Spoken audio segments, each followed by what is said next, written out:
اعوذ باللہ من الشیطان الرجیم، بسم اللہ الرحمن الرحیم۔ آیت نمبر 261 سے 283 تک ہم کنٹینیوسلی صدقے کے بارے میں پڑھ رہے ہیں۔ پچھلی آیات بھی آپ چینل پہ پڑھ سکتے ہیں، سن سکتے ہیں۔ آیت نمبر 267 میں اللہ تعالیٰ فرما رہے ہیں، یا ایھا الذین آمنوا انفقوا من طیبات ما کسبتم ومما اخرجنا لکم من الارض ولا تیمموا الخبیث منہ تنفقون ولستم بآخذیہ الا ان تغمضوا فیہ واعلموا ان اللہ غنی حمید۔ ترجمہ: مومنو، جو پاکیزہ اور عمدہ مال تم کماتے ہو اور جو چیزیں ہم تمہارے لیے زمین سے نکالتے ہیں ان میں سے اللہ کی راہ میں بھی خرچ کرو، اور بری اور ناپاک چیزیں دینے کا قصد نہ کرنا کہ اگر وہ چیزیں تمہیں دی جائیں تو بجز اس کے کہ لیتے وقت آنکھیں بند کر لو، ان کو کبھی نہ لو، اور جان رکھو کہ اللہ بے نیاز ہے، خوبیوں والا ہے۔ تفسیر: یعنی اللہ کے دین کے لیے خرچ کرنا ہے، اللہ کے نام پر دینا ہے، تو جو کچھ تم نے کمایا ہے اس میں سے اچھی چیز، پاکیزہ چیز، بہتر چیز نکالو۔ ظاہر بات ہے کہ زمین سے جو بھی نباتات باہر آ رہی ہیں ان کا پیدا کرنے والا اللہ ہے۔ چاہے کوئی چراگاہ ہے تو اس کے اندر جو ہریاول ہے وہ اللہ ہی نے پیدا کی ہے۔ کھیت کے اندر آپ نے محنت کی ہے، ہل چلایا ہے، بیج ڈالے ہیں، لیکن فصل کا اگانا تو آپ کے اختیار میں نہیں ہے، یہ تو اللہ کے ہاتھ میں ہے۔ پالتا ہے بیج کو مٹی کی تاریکی میں کون؟ چنانچہ فرمایا کہ جو کچھ ہم نے تمہارے لیے زمین سے نکالا ہے اس میں سے ہماری راہ میں خرچ کرو۔ وَلَا تَيَمَّمُوا الْخَبِيثَ مِنْهُ تُنْفِقُونَ، یعنی ایسا نہ ہو کہ اللہ کی راہ میں خرچ کرنے کے لیے ردی اور ناکارہ مال چھانٹنے کی کوشش کرنے لگو۔ مثلا بھیڑ بکریوں کا غلہ ہے، اس میں سے تمہیں زکوٰۃ کے لیے بھیڑیں اور بکریاں نکالنی ہیں، تو ایسا ہرگز نہ ہو کہ جو کمزور ہیں، ذرا لاغر ہیں، بیمار ہیں، نقص والی ہیں، انہیں نکال کر گنتی پوری کر دو، نہیں۔ اسی طرح عشر نکالنا ہے تو ایسا نہ کرو کہ گندم کے جس حصے میں بارش پڑ گئی تھی وہ نکال دو۔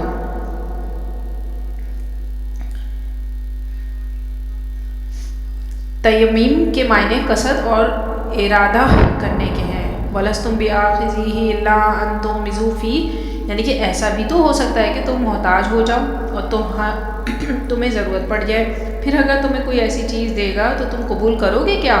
نہیں کرو گے۔ اللہ یہ کہ چشم پوشی کرنے پر مجبور ہو جاؤ۔ احتیاج اس درجے کی ہو کہ نفیس یا خبیث جو شے بھی مل جائے، چشم پوشی کرتے ہوئے اسے قبول کر لو، ورنہ آدمی اپنی طیب خاطر کے ساتھ ردی شے قبول نہیں کر سکتا۔ وَاعْلَمُوا أَنَّ اللَّهَ غَنِيٌّ حَمِيدٌ، یہاں غنی کا لفظ دوبارہ آیا ہے۔ یہ نہ سمجھو کہ تم کسی محتاج اور ضرورت مند کو دے رہے ہو، بلکہ یوں سمجھو کہ اللہ کو دے رہے ہو جو غنی ہے، سب کی ضرورتیں پوری کرنے والا ہے اور حمید ہے، یعنی اپنی ذات میں خود محمود ہے۔ ایک تو کسی شے کی اچھائی یا حسن یا کمال ایسا ہوتا ہے کہ جسے ظاہر کیا جائے کہ بھائی دیکھو اس میں یہ خوبصورتی ہے، اور ایک وہ خوبصورتی ہوتی ہے جو از خود ظاہر ہو۔ حاجت مشاطہ نیست روئے دل آرام را، تو اللہ تعالیٰ اتنا ستودہ صفات ہے کہ وہ اپنی ذات میں از خود محمود ہے، اسے کسی حمد کی حاجت نہیں ہے۔ اور جو پاکیزہ مال، عمدہ مال تم کماتے ہو، پاکیزہ مال جس میں سود نہ ہو، ایسا نہ ہو کہ سود کا مال جو ہے وہ ہم جو بینکوں سے لے رہے ہیں اور وہ ہم اللہ کی راہ میں خرچ کرتے ہیں، نہیں، وہ تو قبول ہونا ہی نہیں ہے۔ پاکیزہ مال جو آپ نے اپنی محنت سے کمایا ہو بنا سود کے، اس میں سے تم جو ہے خرچ کرو اللہ کی راہ میں، اور کوئی خراب چیز کسی کو صدقے کے طور پہ نہ دو، بلکہ جو عمدہ ترین چیزیں جو اپنے لیے پسند کرتے ہو وہی دوسروں کے لیے پسند رکھو، اور جان رکھو کہ اللہ بے نیاز ہے، خوبیوں والا ہے۔ نیکسٹ آیت نمبر 268 رکوع نمبر 37 میں اللہ تعالیٰ فرما رہے ہیں الشیطان یعدکم الفقر ویأمرکم بالفحشاء واللہ یعدکم مغفرۃ منہ وفضلا واللہ واسع علیم۔ ترجمہ: شیطان تمہیں تنگ دستی کا خوف دلاتا اور بے حیائی کے کام کرنے کو کہتا ہے، اور اللہ تم سے اپنی بخشش اور رحمت کا وعدہ کرتا ہے، اور اللہ کشائش والا ہے، سب کچھ جاننے والا ہے۔ تفسیر: اب دیکھو تمہیں کون سا طرز عمل اختیار کرنا ہے، ٹھیک ہے؟ شیطان تمہیں اللہ کی راہ میں خرچ کرنے سے روکتا ہے کہ اس طرح تمہارا مال کم ہو جائے گا اور تم فقر و فاقہ میں مبتلا ہو جاؤ گے۔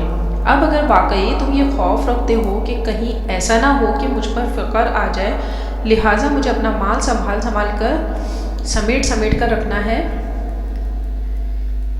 تو تم شیطان کے جال میں پھنس چکے ہو، تم اس کی پیروی کر رہے ہو۔ آج کتنے ہم لوگ میں سے ہیں جو مال گن کے چھپا کے رکھتے ہیں کہ کہیں برا وقت نہ آ جائے، نعوذ باللہ۔ اللہ کی راہ میں دیکھے تو دیکھے، کبھی برا وقت آئے گا ہی نہیں۔ اور اگر تم نے اپنا مال اللہ کی راہ میں خرچ کر دیا، اللہ پر اعتماد کرتے ہوئے کہ وہ میری ساری حاجتیں آج بھی پوری کر رہا ہے، کل بھی پوری کرے گا انشاءاللہ، تو اللہ کی طرف سے مغفرت اور فضل کا وعدہ پورا ہو کر رہے گا۔ واللہ واسع علیم۔ تم اس کے خزانوں کی محدودیت کا کوئی تصور اپنے ذہن میں نہ رکھو، اللہ بہت وسعت والا ہے، سب کچھ جاننے والا ہے۔ آیت نمبر 269 میں اللہ تعالیٰ فرما رہا ہے یؤتی الحکمۃ من یشاء ومن یؤت الحکمۃ فقد اوتی خیرا کثیرا وما یذکر الا اولو الالباب۔ ترجمہ: وہ جس کو چاہتا ہے دانائی بخشتا ہے، اور جس کو دانائی ملی بے شک اس کو بڑی نعمت ملی، اور نصیحت تو وہی لوگ قبول کرتے ہیں جو عقل مند ہیں۔ سبحان اللہ۔ تفسیر: یہ حکمت کی باتیں ہیں جن کا سمجھنا ہر کس و ناقص کے لیے ممکن نہیں۔ ایک چیزوں کا ظاہر ہے اور ایک باطن ہے جو حکمت سے نظر آتا ہے۔ ظاہر تو سب کو نظر آ رہا ہے، لیکن کسی شے کی حقیقت کیا ہے یہ بہت کم لوگوں کو معلوم ہے۔ جس کسی پر یہ حقیقت عیاں ہو جاتی ہے وہ حکیم ہے، اور حکمت اصل میں انسان کی عقل اور شعور کی پختگی کا نام ہے۔ استحکام اسی حکمت سے ہی بنا ہے۔ اللہ تعالیٰ عقل و فہم اور شعور کی یہ پختگی اور حقائق تک پہنچ جانے کی صلاحیت جس کو چاہتا ہے عطا فرماتا ہے۔ وَمَن یُؤْتِ الْحِکْمَةَ فَقَدْ أُوتِیَ خَیْرًا کَثِیرًا، یعنی اس سے بڑا خیر کا خزانہ تو اور کوئی ہے ہی نہیں۔ وَمَا يَذَّکَّرُ إِلَّا أُولُو الْأَلْبَابِ، ان باتوں سے صرف وہی لوگ سبق لیتے ہیں جو اولو الالباب ہیں، یعنی کہ عقل مند ہیں۔ لیکن جو دنیا پر ریچھ گئے کہ دنیا ہی سب کچھ ہے، جن کا سارا دلی اطمینان اپنے مال و زر، جائیداد، اثاثہ جات اور بینک بیلنس پر ہے، تو ظاہر بات ہے کہ وہ اولو الالباب یعنی کہ عقل مند نہیں ہے۔ وَمَا أَنفَقْتُم مِّن نَفَقَةٍ أَوْ نَذَرْتُم مِّن نَذْرٍ فَإِنَّ اللَّهَ يَعْلَمُهُ وَمَا لِلظَّالِمِينَ مِنْ أَنصَارٍ۔ ترجمہ: اور تم اللہ کی راہ میں جس طرح کا خرچ کرو یا کوئی نظر مانو، اللہ اس کو جانتا ہے، اور ظالموں کا کوئی مددگار نہ ہوگا۔